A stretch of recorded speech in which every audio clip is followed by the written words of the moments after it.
Bonjour à toutes et à tous, je suis Anne-Sophie Dutta et vous écoutez Learning Matters, un podcast qui décrypte les savoir-faire et savoir-être, les postures des personnes qui bâtissent aujourd'hui le monde de demain. Dans cette première série, Comment décider face à l'incertitude, mes invités ont des savoirs et des méthodologies à transmettre. Ces femmes et ces hommes sont inspirants, car ils éclairent la voie d'un monde de plus en plus complexe, de plus en plus rapide, et nous aident à prendre le recul nécessaire pour mieux avancer et progresser, pour décider plus sereinement. Aujourd'hui, je reçois Boris Girardi. En août 2019, Boris est victime d'un grave accident de moto, au cours duquel il perd une jambe, mais pas sa formidable énergie et joie de vivre. Trail, randonnée, vélo, surf, crossfit, Boris ne fait jamais de pause. Cet athlète toulousain, gestionnaire immobilier et père d'une petite fille, ambassadeur pour la marque Salomon, est aujourd'hui le fondateur de Level Up, une association qui accompagne les personnes amputées à retrouver une vie autonome, active et surtout à réaliser leurs objectifs de vie personnelle et professionnelle. Le principal point que je retiens de notre échange est l'incroyable capacité de Boris à accepter la dynamique du changement avec beaucoup d'humanité. Dans cet épisode, nous parlons de résilience, d'inclusion en entreprise, de dépassement de soi et de l'art d'être heureux dans un contexte de difficulté et d'incertitude. Je vous laisse découvrir par vous-même le témoignage tellement inspirant de Boris.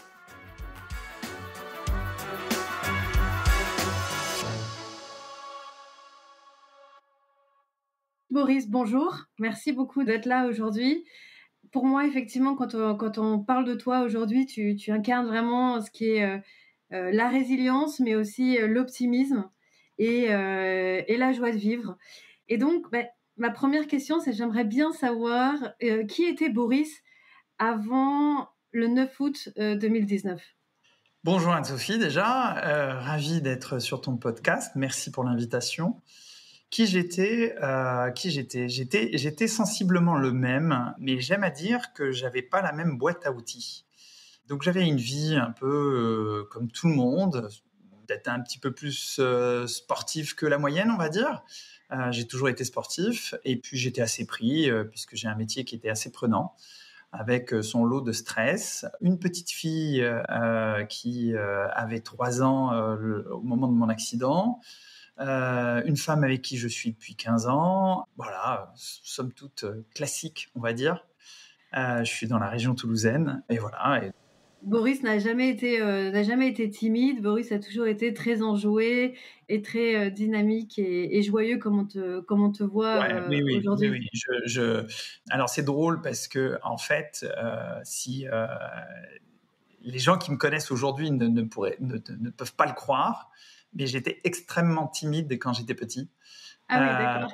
Ah oui, mais vraiment timide, presque timide, maladif.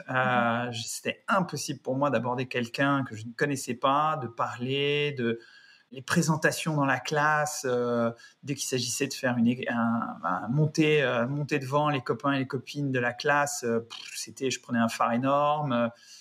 Et puis à l'adolescence, ça a commencé à se transformer où je me suis rendu compte qu'en fait, j'avais envie de partager, j'avais envie de parler, j'avais envie d'échanger, et il y avait qu'une seule façon de le faire, c'était de parler aux autres et puis d'échanger, quoi. Donc il faut à un moment donné se lancer. Donc voilà.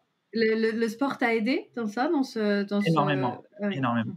Parce que dans un vestiaire, on se change et puis on est comme on est. Puis dans le sport, quand on se dépasse, peu importe qu'on soit grand, petit, mince ou enrobé, ça n'a pas d'importance. La couleur de peau, d'où on vient, la religion, etc. Tout ça tombe et c'est très fédérateur. Il y a beaucoup de solidarité, surtout dans les sports que je pratique. Donc avant mon accident, je faisais du crossfit, donc c'est une communauté très solidaire. Et puis maintenant dans le trail, où c'est aussi une communauté très solidaire, où les gens se soutiennent. Donc oui, très important. Alors bon, Boris, le 9 août 2019, c'est la veille de tes 47 ans. C'est la date de ton accident, donc ta vue bascule en quelques secondes. C'est Je ça. crois que durant ce moment-là, tu restes conscient, en fait, tout le temps. Alors, qu'est-ce qui se passe justement, dans ta tête? Qu'est-ce que tu réalises? Le fait de rester lucide, conscient, est-ce que ça t'aide aussi à comprendre ce qui est en train de se passer ou tout est tellement rapide que sur le moment, on ne comprend pas? On comprend tout. Alors pour mettre dans la situation, en fait, je rentrais de mon travail, j'étais motard, donc en moto. Il faisait très chaud, mais j'ai toujours été très équipé, donc en moto, j'ai toujours fait attention d'être équipé. Donc c'est ce qui m'a sauvé la vie, entre parenthèses.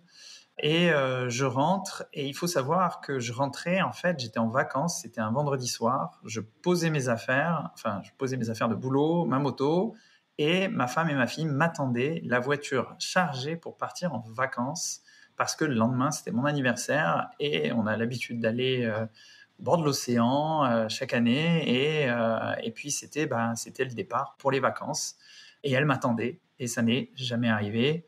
Je passe les détails techniques de l'accident, mais en gros, je suis percuté par un 4x4 et je fais 60 mètres entre le moment de l'impact et le moment où je m'arrête. Donc c'est très long, 60 mètres. Bizarrement, l'impact lui-même, je n'ai pas de souvenir. Je me vois essayer d'éviter le véhicule et m'encastrer dans le véhicule. J'ai quelques secondes, je pense, de totale absence, et c'est là où je suis amputé, en fait. J'ai été amputé directement dans l'accident, donc je perds mon pied directement dans l'accident, et je fais ces fameux 60 mètres où j'ai le temps de me dire, il faut absolument que j'arrive à me gainer, que j'attrape mon casque, donc je me mets un peu, j'essaye de me protéger au maximum, donc je mets mes mains devant mon casque et j'essaye d'agripper mon casque j'ai une dorsale pour essayer que la dorsale me protège au maximum en arrondissant un peu le dos et en priant pour que je ne touche rien du tout. À cette vitesse-là, ça n'aurait pas pardonné. Ouais, donc tu as quand même des réflexes, extrêmement, précis.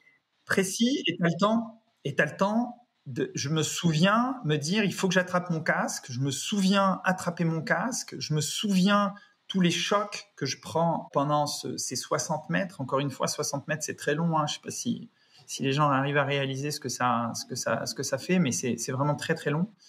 Et ça finit par s'arrêter, ça finit à un moment donné par glisser. Donc, un jour, essayez de glisser sur du goudron, vous allez voir que ça glisse pas du tout. Et ben là, c'était comme si c'était une patinoire.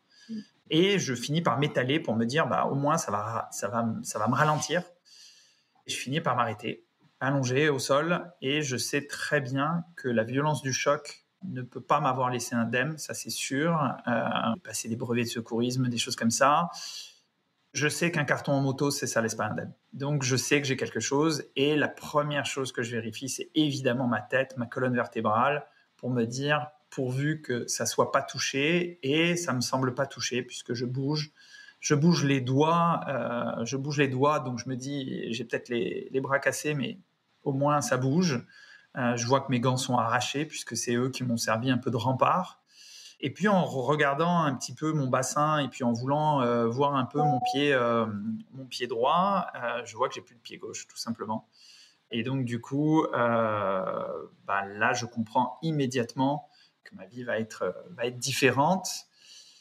La Là, tout de première chose suite, que j'ai, immédiatement, tu te rends compte déjà, tu imagines déjà la suite? je sais déjà que ma vie, elle peut plus être comme avant. C'est impossible. J'ai plus de pied, je le vois, c'est sectionné. La première chose qui me vient, c'est la colère. C'est assez bizarre, mais il faut comprendre que quand on perd un membre, en fait, un accident comme ça, il y a une période de deuil pour avoir perdu, peu importe ce qu'on perd, mais en tout cas, Une part de soi? une période de deuil, une part de soi, il y a un deuil à faire, et il y a des étapes de deuil, exactement comme quand on perd quelqu'un. Il va y avoir du déni, il va y avoir de la sidération, il va y avoir le choc, il va y avoir la colère. Et moi, en fait, c'est la colère qui vient immédiatement. Et pourquoi moi? Pourquoi maintenant? Voilà, vraiment la colère contre ce qui m'arrive. Et puis, je sens sous mon casque quelqu'un qui passe ses mains sous mon casque d'une façon qui est... je suis sûr que c'est un secouriste. Il s'avère que c'est un pompier qui est rentré chez lui. Donc, il me fait un maintien de tête, là, et je comprends de suite que c'est un secouriste. Et il me dit, écoute, je suis pompier, je rentre chez moi, j'ai appelé mes collègues, on va les attendre ensemble. Et moi, pensant que j'allais tomber dans les pommes, je lui dis tout ce qu'un secouriste a besoin de savoir, c'est-à-dire ma taille, mon poids, mon groupe sanguin, mes allergies, quand est-ce que j'ai mangé, quand est-ce que j'ai bu, etc. Très professionnel. En pensant, oui, j'essaye de lui donner un max d'infos. Je prends pas de médicaments, j'ai pas d'allergie particulière, blablabla. Et donc du coup, je me dis, je lui dis, je vais tomber dans les pommes. Juste, je te demande une chose, appelle ma femme qui m'attend. Appelle ma femme. Je sors mon portable, je déverrouille mon portable et je lui donne. Et je tombe pas dans les pommes. Et là, la douleur forcément arrive. Il fait très chaud, donc ils arrivent à m'ouvrir ils me gardent le casque, mais ils m'ouvrent le blouson. Bon, bref, ils prennent soin de moi très gentiment. Des gens viennent à mon aide. Et puis, ça me paraît évidemment infini comme temps. Bon, il faut savoir que j'étais à 2 kilomètres de chez moi et que j'habite à la campagne. Donc, effectivement, ils arrivaient de loin. Et puis, le médecin arrivait de loin. Donc ça a pris du temps, malgré tout. Donc, la première chose, c'est la douleur. Et on apprend à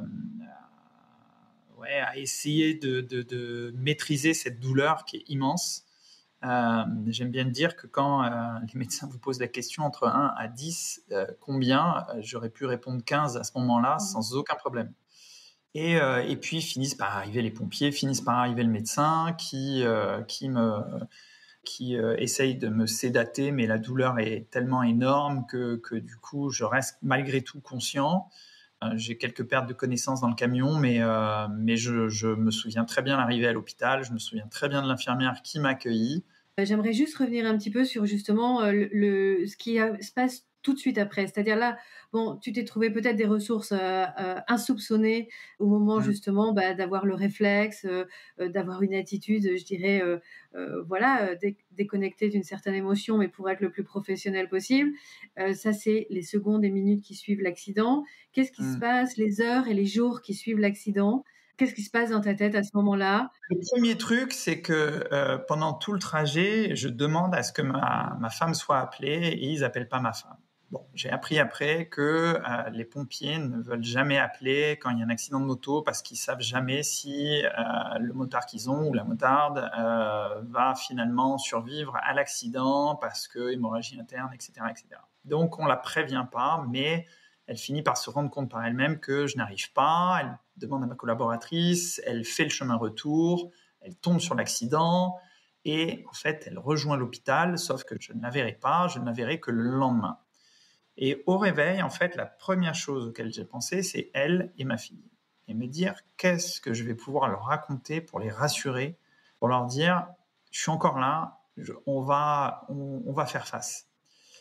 J'ai pas eu besoin de dire grand-chose. Ma femme est entrée dans la chambre et m'a tout de suite dit « t'es là ».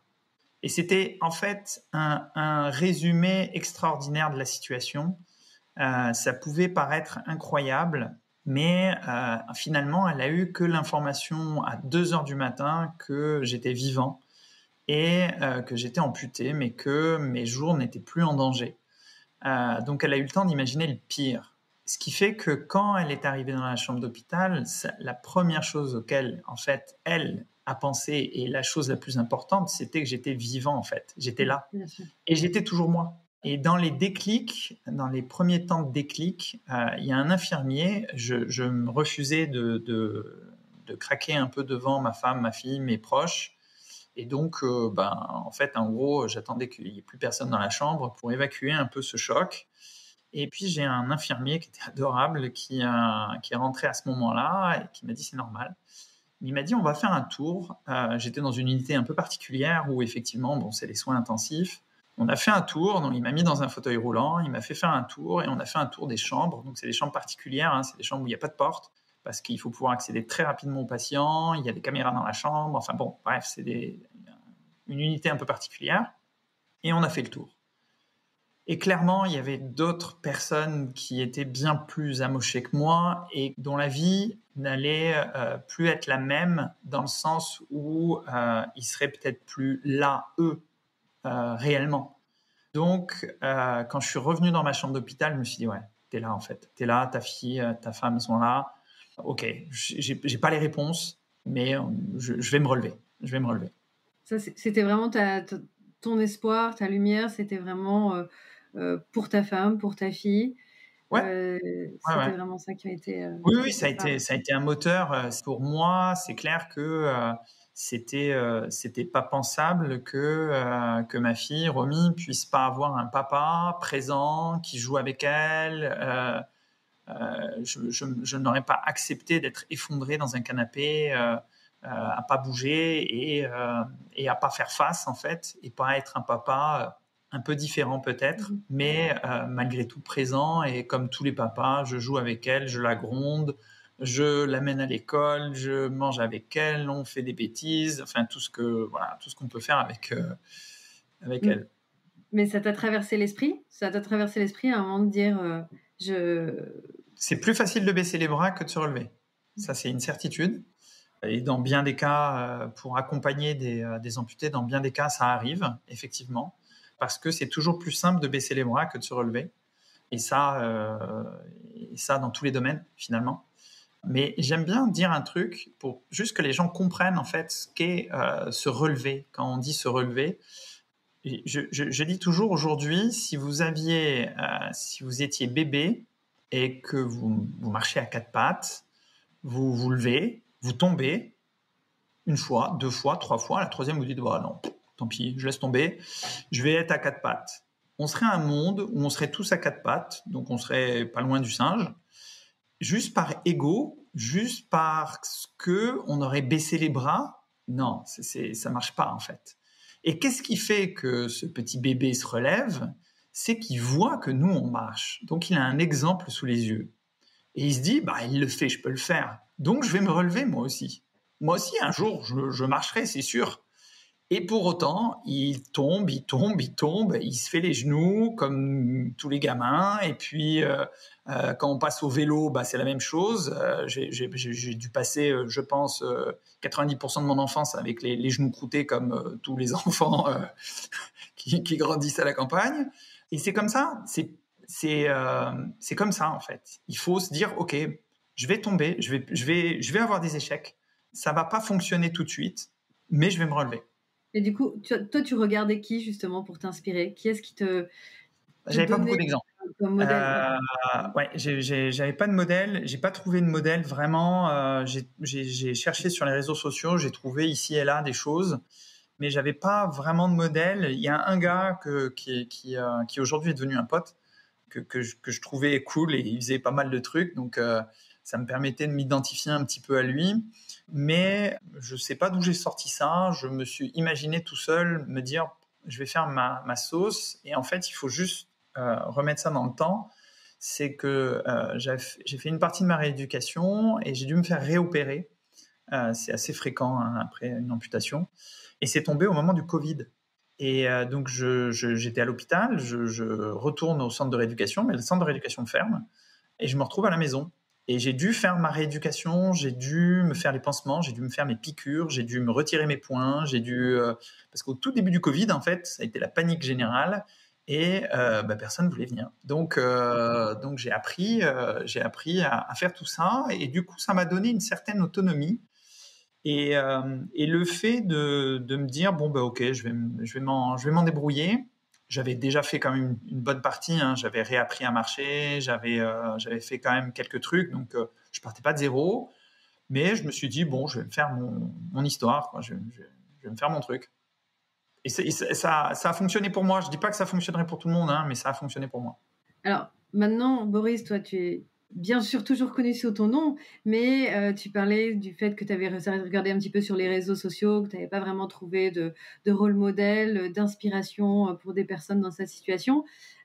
C'est exactement la place que tu occupes aujourd'hui. Tu es surtout connu sous le nom qui est Pied de Robot. Je crois que c'est C'est ta ça. fille C'est qui, ça. C'est ma fille qui, en fait, me disait au début, mets ton pied de robot et viens cours-moi après, quoi. Et donc, du coup, ça m'a fait marrer, pied de robot. Et puis, les enfants ont tendance à assez facilement appeler ça pied de robot. Donc, ça me faisait marrer. Donc, ça a été mon pseudo. Et au départ, en fait, pourquoi les réseaux sociaux? C'était justement pour partager. C'était pour partager. Dans pas longtemps, je vais lancer une série de vidéos justement pour encore aller plus loin et faire des tutos, expliquer comment ça marche, etc. rassurer les gens, rassurer aussi les personnes qui accompagnent. On oublie souvent de dire que les aidants, on les appelle, les personnes qui sont autour sont souvent démunies face à comment je peux aider. Voilà, je vais essayer de répondre à ces quelques questions et permettre à tous de pouvoir avoir du support. Je ne me considère pas comme l'exemple parfait, à tout prix à suivre, etc. Non, je suis un exemple. Et je vais essayer de faire venir d'autres exemples dans ces séries de vidéos. Et j'essaye avec l'association justement de créer de l'image autour de personnes qui, comme moi, sont relevées et les mettre un peu en lumière pour que chacun puisse s'identifier en fait. Mais de toute façon, c'est ce qui est fascinant dans ton histoire et c'est ce partage d'expériences que tu fais toujours avec beaucoup de générosité, beaucoup de joie et beaucoup d'optimisme. Puisque effectivement, moi, je te connais depuis longtemps, donc avant l'accident, et je suis te compte Pied de Robot et toutes tes initiatives et toutes tes actions. Et évidemment, c'est une grande source d'inspiration et pas que pour les personnes qui sont dans la même situation. J'ai 90% des gens qui me suivent, alors peut-être pas 90, mais allez, 85% des gens qui me suivent qui sont parfaitement valides. Au début, quand je répondais aux gens, je posais toujours la question, mais quel est votre handicap ? Les gens m'écrivaient en me disant, je me suis remis au sport grâce à vous, je suis super content. Mais quel est votre handicap ? De temps en temps, j'avais un gars qui me disait, moi j'ai ci, j'ai ça.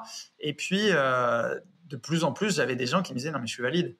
Et aujourd'hui, je sais que mon message mon message est universel en fait. Je fais des conférences dans des sociétés, je fais des choses comme ça. Et honnêtement, c'est hyper rare d'avoir une personne qui a un handicap dans la salle.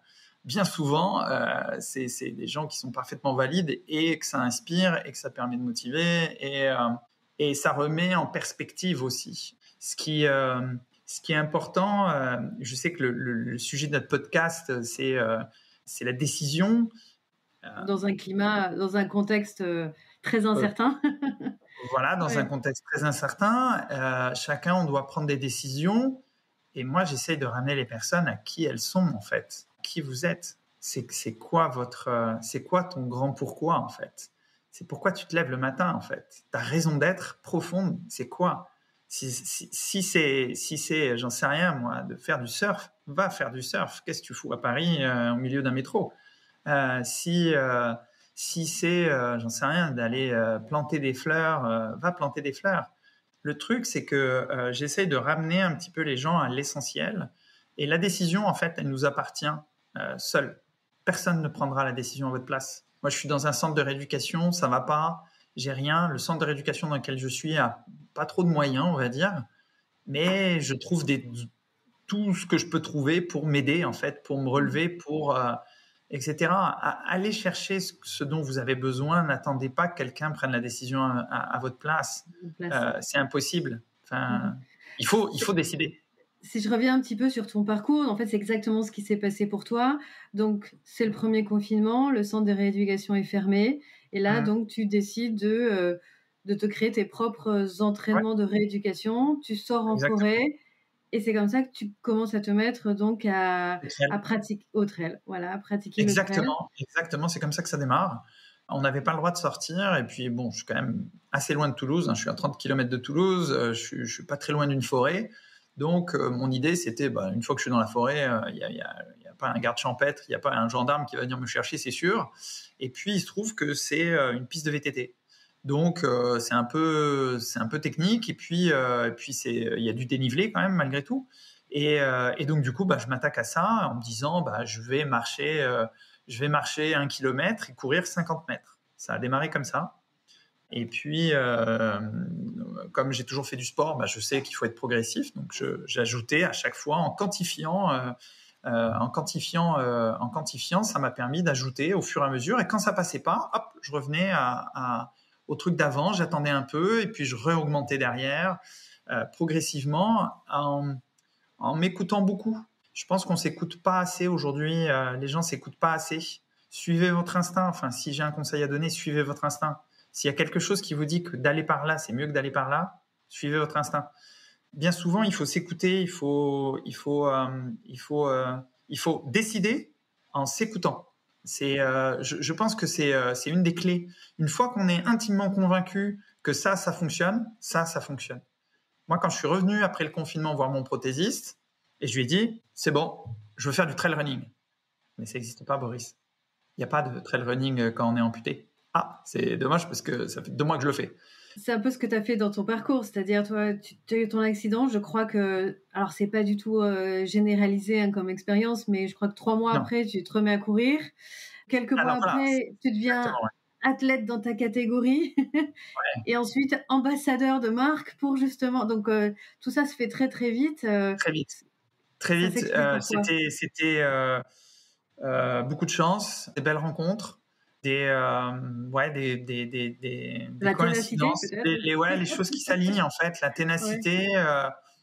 Moi, de toute façon, j'allais le faire. Donc, avec ou sans sponsoring, avec ou sans soutien, de toute façon, j'étais parti pour le faire. Donc, quoi qu'il arrive, il se trouve que il y a eu tout un tas de choses qui sont alignées. Les planètes se sont alignées d'un coup et ça s'est fait comme si c'était écrit. Et je peux même dire que ça peut paraître bizarre, mais depuis, je vis probablement ma plus belle vie. On me pose des fois la question en me disant, tiens, si tu revenais en arrière et que tu sortais de ton bureau, dans mon cas, il suffisait de, je sais pas, 10 secondes, 10, 15 secondes de différence pour qu'il n'y ait pas cet accident. Je ne bougerai pas. Alors, je dis pas que c'était pas douloureux, je dis pas que c'était pas un choc, je dis pas que c'était pas un deuil, tout ça est vrai, tout ça est pas toujours facile, mais malgré tout, je ne le changerai pas. Ça m'a beaucoup appris. Et qu'est-ce que ça t'a appris justement? Qu'est-ce que tu as découvert de toi et des autres aussi certainement, parce que j'imagine que le regard des autres ont beaucoup changé sur toi, en tout cas que ce soit des inconnus et puis de ton entourage. Qu'est-ce que ça dit de nous? Qu'est-ce que ça dit de toi dans cette situation? Alors, c'est assez drôle parce que je suis un self-made man. J'ai pas eu l'habitude de demander aux autres de m'aider pour quoi que ce soit d'ailleurs. Et là, en fait, je me suis découvert accepter l'aide, accepter les mains tendues, accepter les sourires. Il y a comme un révélateur. J'ai comme un révélateur, quelqu'un qui est faux, quelqu'un qui je le vois tout de suite. Je ne m'embarrasse pas avec cette personne-là. Je vais aller et je suis assez honnête maintenant dans mes relations. S'il y a quelqu'un que j'aime pas, je vais lui dire, pas brutalement, mais je vais lui dire non, ça m'intéresse pas, non. Quelqu'un qui t'invite à déjeuner, t'as pas envie d'y aller, mais non en fait. Je réponds non, tout simplement. Alors, je suis quand même très social, donc c'est rare. Mais globalement, je ne m'embarrasse plus. Finalement, j'ai découvert une des plus belles découvertes, ça a été de découvrir ma boîte à outils. Je me suis rendu compte qu'en moi, j'avais bien plus de choses que ce que je pensais. Et donc, aujourd'hui, j'utilise beaucoup plus de points forts que j'ai. J'ai des défauts, hein, je dis pas ça, hein, mais j'ai des défauts et c'est pas toujours rose, etc. Je pondère un peu mes propos, mais ça me permet d'aller chercher en moi des choses dont probablement j'ignorais, ou que j'osais pas aller chercher, où je me disais non, je suis pas légitime, ou non, enfin bref, j'avais 1001 excuses de pas aller chercher ça en moi. Aujourd'hui, non, je le sors, je sais de quoi je suis capable, je sais ce que je peux faire, je sais ce que j'ai envie d'aller chercher.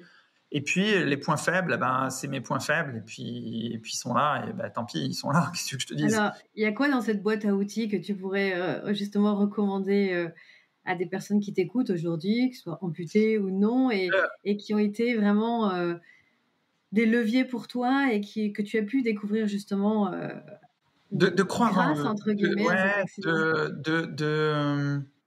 De croire réellement en eux, de croire réellement en cette petite voix des fois qui dit mais si tu peux le faire. Et puis finalement, je sais pas, je suppose que ça arrive à tout le monde. Alors moi, ça m'arrive quand je fais du sport. Donc je fais des sports d'endurance, donc c'est des sports qui durent longtemps. Hein. Donc et puis en général, on est tout seul. Donc soit je cours, soit je fais du vélo, mais je suis souvent tout seul. Et je m'évade dans mes pensées. Je me dis ah ben tiens, si ça. Bah avant en fait, je l'aurais pensé, puis je serais rentré, j'aurais rangé mes affaires et j'aurais repris ma vie. Aujourd'hui, j'ai des idées et je me dis ah ouais cool, super. Bah je vais le lancer. Et je rentre à la maison, je l'écris, j'envoie des emails, j'écris à des gens, et peu importe qui ils sont en fait. Aujourd'hui, je suis capable d'aller voir n'importe qui et de discuter avec et de dire, bah voilà, j'ai besoin de ça. Euh,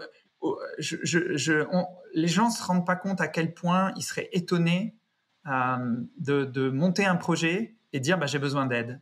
Et de s'apercevoir en fait qu'il va y avoir plein de gens autour d'eux. Et des gens auxquels on ne croit pas du tout, auxquels on se dit, bah, j'avais de la vie. Bien sûr que si, en fait. Bien sûr que si. Et ils viennent aider avec plaisir et ils apportent du soutien. Et ah ben tiens, je connais quelqu'un qui connaît quelqu'un. Et puis voilà. Et puis les projets deviennent possibles.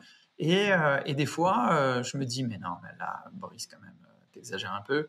Et puis à chaque fois que je me dis que j'exagère un peu, bah, finalement ça finit par se faire et je trouve à la fois les fonds et je trouve les personnes pour m'accompagner sur ce projet-là et ça finit par faire un super projet et tout le monde est content et voilà. Et donc croyez en vous. Vraiment, c'est ça. Allez chercher vos points forts. Je pense que les gens qui cherchent à travailler leurs points faibles à tout prix pour être la personne la plus équilibrée possible, perdent du temps, perdent énormément de temps. Ok, j'ai des points faibles, c'est comme ça. Mais ça m'intéresse pas trop. Je vais pas aller bosser dessus. Ils sont comme ça. Bon, évidemment, il faut pas avoir des trucs vraiment qui pèsent très lourd et dans la balance, mais je veux dire, je suis caractériel, voilà, j'aime bien diriger les choses. Des fois, ça peut ne pas être accepté ou je passe un peu en force. Ça peut être des fois on peut dire ouais, bon, c'est un bulldozer quoi. Mais au fond, ok. Un bulldozer c'est pas grave, je fais de mal à personne, je blesse personne. Bon, voilà, c'est pas grave. Par contre, tout le reste, ben, je l'exploite à 100% et j'essaye de porter et puis d'amener avec moi le max de monde, quoi. Un bulldozer, mais un bulldozer qui gravit et déplace des montagnes. Hein. J'aimerais bien qu'on parle de cette association que tu as créée, Level Up. C'est ça, ouais. Ouais, Level Up, ouais.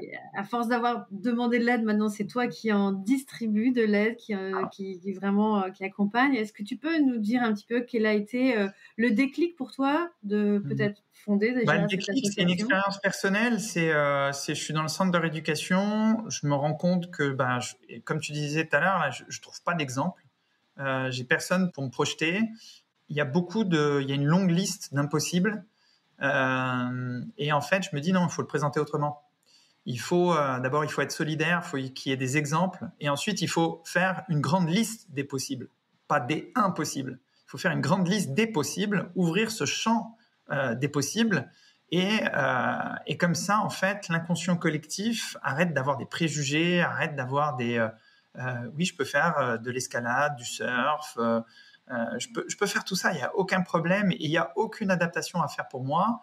Alors, il y a des handicaps où il faut des adaptations, il y a des handicaps où il faut des étapes, etc., etc. Mais parlons plutôt des possibles plutôt que des impossibles. Et ça, j'avais envie de changer ça. J'avais envie de porter la cause un petit peu des amputés. J'avais envie de solidarité. Et si possible, un peu changer les pouvoirs publics, changer un peu certaines choses qui sont pour moi pas acceptables. Et pour moi, c'est l'important, on parle d'inclusion. J'aime bien dire en fait, l'inclusion, c'est pas simplement inviter quelqu'un à la fête.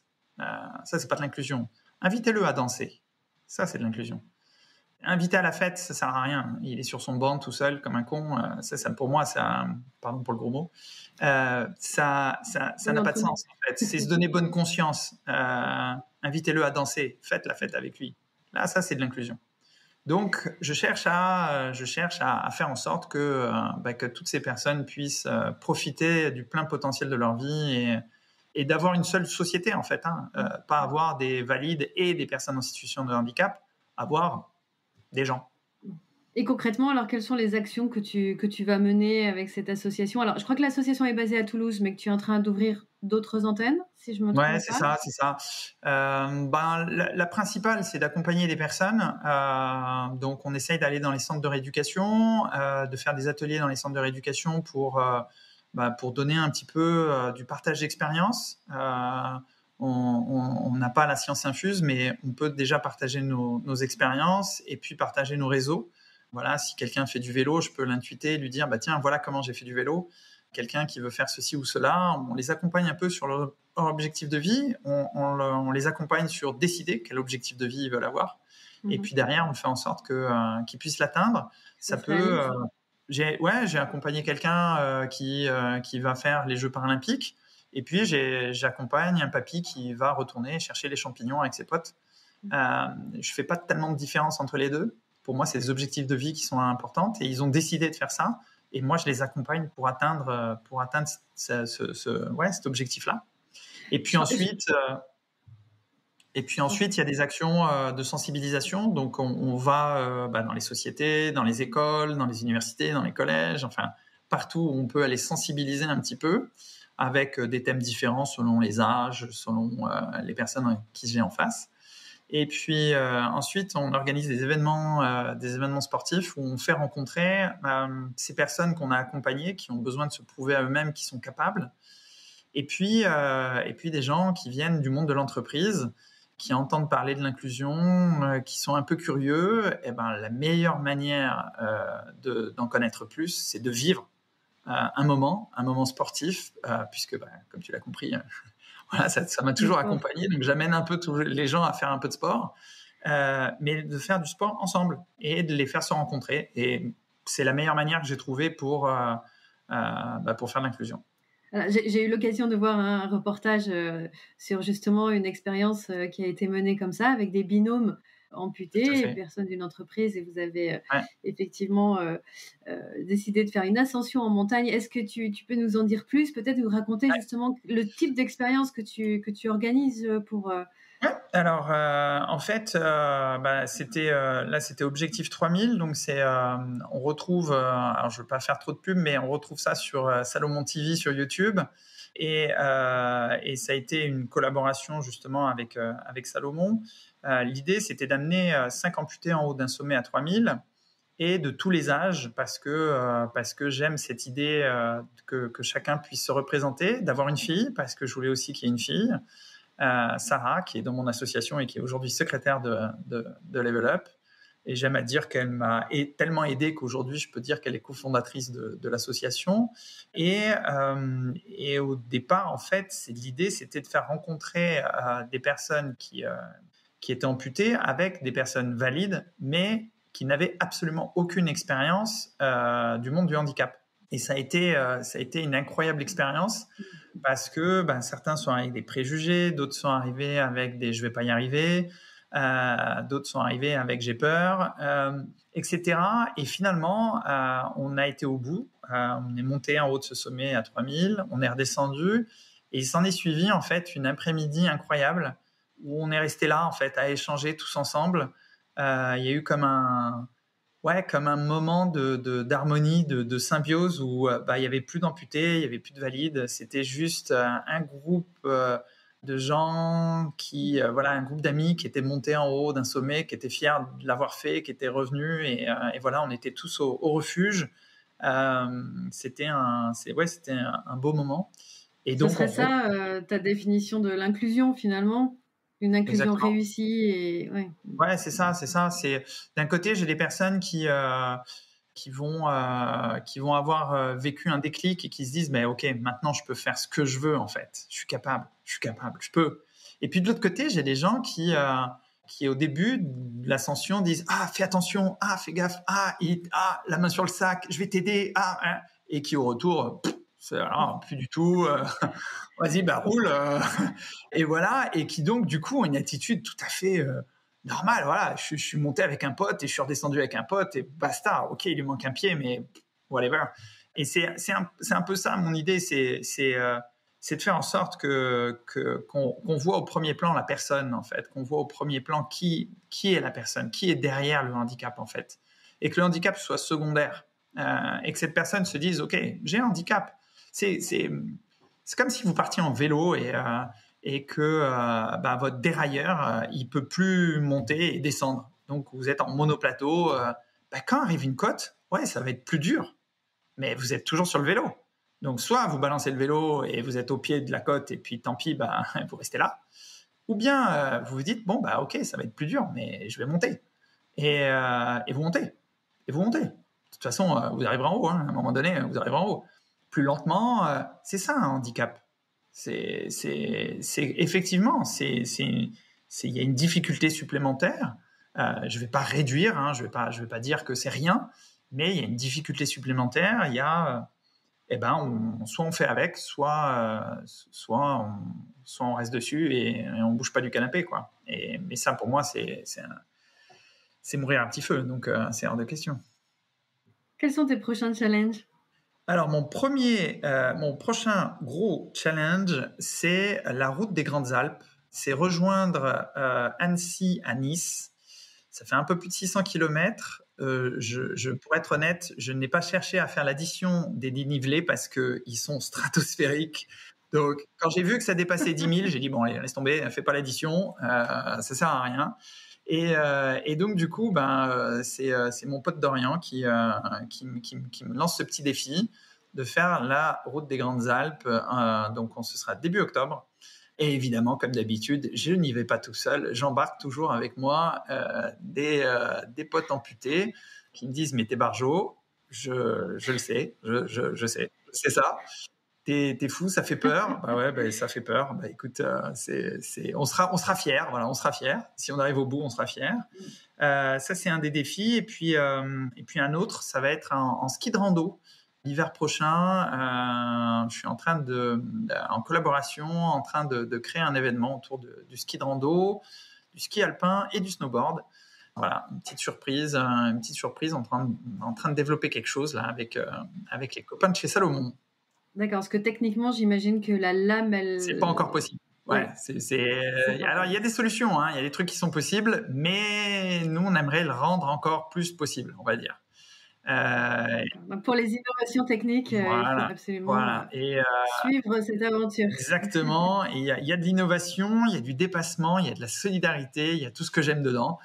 Et c'est ça l'idée. Hein, c'est pour moi, c'est la bande-annonce d'un film. Ah ouais, mais j'invite les gens à créer vos propres événements. Allez-y, faites-vous vos aventures dans votre vie. Voilà, aujourd'hui, j'avance en donnant du sens, en fait, en me disant comment je peux avoir un impact positif chez les autres. Comment je peux apporter quelque chose, en fait. Parce que je pourrais très bien être athlète et puis dans les marques qui me soutiennent et faire mes courses, faire mes trucs, faire mes aventures tout seul. Et puis voilà, mon ego serait super content. Mais réellement, quand je vais me coucher le soir, est-ce que j'ai de la satisfaction à avoir fait un truc tout seul? Non, pas vraiment. Est-ce que j'ai de la satisfaction, par contre, d'amener avec moi du monde et d'avoir un impact positif? Oui, clairement, évidemment. C'est 10 fois plus cool de recevoir des messages d'un peu partout dans le monde en me disant « Waouh, c'est trop bien !» moi, je vais le faire aussi, et puis à mon échelle, à mon niveau, et puis enclencher des choses. Merci Boris, vraiment, c'est vraiment inspirant, vraiment très encourageant. Alors, si on a envie de te suivre, donc Instagram, Pied de Robot, si on est une entreprise qui veut vraiment s'impliquer dans l'inclusion, qui veut monter un événement, qui veut te faire intervenir, je crois que tu interviens en conférence, ainsi de suite. Toujours Pied de Robot ou un autre Toujours site? Pied de Robot. Non, toujours Pied de Robot. Ouais, tout passe par là pour l'instant. Level Up a son petit compte, mais avec peu d'abonnés. Et pour l'instant, j'avoue, je m'en suis pas trop occupé, donc il n'y a pas grand-chose dessus. Mais c'est en cours. Il va y avoir un site aussi qui va sortir, etc., etc. Mais pour l'instant, j'ai été dépassé par les événements et par la vitesse à laquelle ça a pris. Donc voilà. Donc du coup, mais Pied de Robot et je réponds. Oui, sachant que tu fais encore ça et que tu as encore ton activité professionnelle précédente qui est Exactement, oui, toujours... oui, c'est parfaitement bénévole et justement, et je veux que l'association soit gratuite pour les gens qu'on accompagne. Et pour qu'elle soit gratuite, il faut que je trouve des financements. Donc voilà, j'ai des financements et c'est toujours le bienvenu parce qu'une association a toujours besoin. Donc voilà, donc une des manières, c'est de faire des conférences, de faire des échanges, de créer des événements, etc., etc. Merci beaucoup Boris pour ce partage. Avec grand Merci plaisir. Merci. de partager cette expérience personnelle et surtout de tous tes conseils que tu nous as donnés pendant tout cet échange. Et merci pour ton optimisme. Avec grand plaisir. C'est la fin de cet épisode de cette première série, Prendre des décisions face à l'incertitude. J'espère qu'il vous a plu. Si c'est le cas et que vous voulez nous envoyer de bonnes ondes, le meilleur moyen est de lui attribuer 5 étoiles et le partager autour de vous. Si vous avez des questions ou si vous souhaitez approfondir les thématiques abordées dans cet épisode, n'hésitez pas à me contacter directement sur LinkedIn. Enfin, vous pouvez suivre ce podcast sur les plateformes dédiées, activer les notifications afin d'être informé de la sortie des prochaines séries. Encore merci à vous pour votre écoute et je vous dis à très vite pour un nouvel épisode de Learning Matters.